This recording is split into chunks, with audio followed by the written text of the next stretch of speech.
সংসার মানে সুখ দুঃখ হাসি কান্না সব কিছু মিলে সংসার করতে গেলে আপনাকে সব কিছু ম্যানেজ করে চলতে হবে, এটাই বাস্তবতা।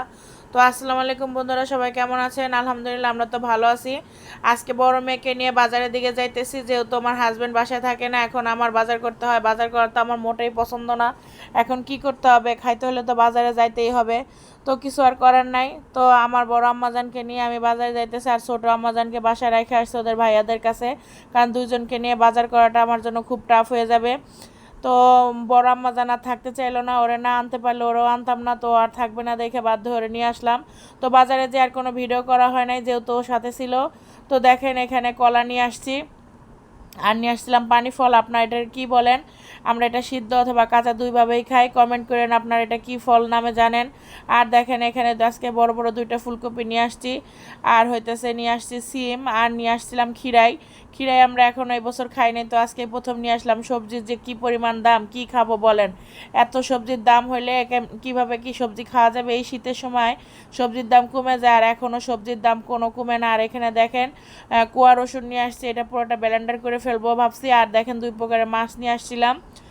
এখানে রুই মাছ ছিল, 3টা রুই মাছ নিয়ে আসছি। আর এখানে শিং মাছ ছিল, শিং মাছটা আর কাটি নাই। শিং মাছটা কিন্তু একদম টাটকা ছিল, যখন কিনছি তখন একদম জ্যান্ত ছিল। তো এটা আর কাটা হয় না, এটা পুরো ডিপ ফ্রিজে রেখে দিছি। এমনিতেই বাজার করে নিয়ে আসতে আসতে প্রায় 12:30 বাজে গেছে। তো এদিক থেকে রান্না বসাই দিয়েছিলাম, তো সিম ভর্তা করছি, আর হলো ভাত রান্না করছি, আর ফুলকপি দিয়ে রুই মাছ দিয়ে তরকারি রান্না করছি। আজকে বেশ কয়েকদিন যাবত অনেক সমস্যার মধ্যে তো সময় কাটতেছে। এদিক থেকে গ্যাস থাকে না, রান্নাও করতে পারি না। আগে রান্না করতে গেলে খুব সমস্যা হয়, গ্যাস না থাকলে অনেক ঝামেলা। আর যে বাসাটা থাকি এখানে কারেন্টের চুলাটা ইউজ করতে পারতেছি না, কারেন্টের চুলা চালাইলেই দেখা যায় মিটার বন্ধ হয়ে যাইতেছে। খুব একটা প্যারার মধ্যে তো সময় যাইতেছে, তাই ভিডিওগুলার বা রান্নার ভিডিওগুলো নিতে পারি নাই। তো সিম ভর্তাটা করছি আজকে কাঁচামরিচ আর পেঁয়াজ দিয়ে, খাইতে কিন্তু বেশ মজা হয়েছিল। ভর্তা দিয়ে কিন্তু ভাত খাওয়া গেছে। তো যাই হোক, আমি আজকে বেশ কয়েকদিন যাবত অনেক ব্যস্ত। সবাই আমার জন্য একটু দোয়া করবেন, ইনশাল্লাহ সব কিছু ঠিক হয়ে যাবে। তো এই ঢাকা শহর থাকতে গেলে বাসা দেখাটা কিন্তু খুব যন্ত্রণা। যারা আমার মতো ভাড়া থাকেন তারাই বুঝতে পারবেন যে একটা বাসায় থাকার পর সেখানে কতটা মায়া হয়। তারপর সেই বাসাটা ছেড়ে আবার আরেকটা জায়গায় নতুন করে সব কিছু মিলিয়ে গুছিয়ে নেওয়াটা কিন্তু অনেক টাফ ব্যাপার। তো যাই হোক, এখানে দেখেন খাইতে বসে গেছি সবাই মিলে, আমার বাচ্চারাও খাইতেছে।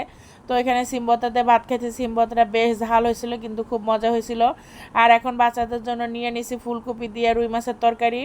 তো ওরা তো ছোটো মানুষ, ঝোলটা ঝাল হয়ে যাবে, তাই ঝোলটা দিব না। মাছটা বাইসা বাইসা পারলে একটু সবজি যদি পারি খাওয়াইতে, তো এইভাবে খাওয়াই দিব।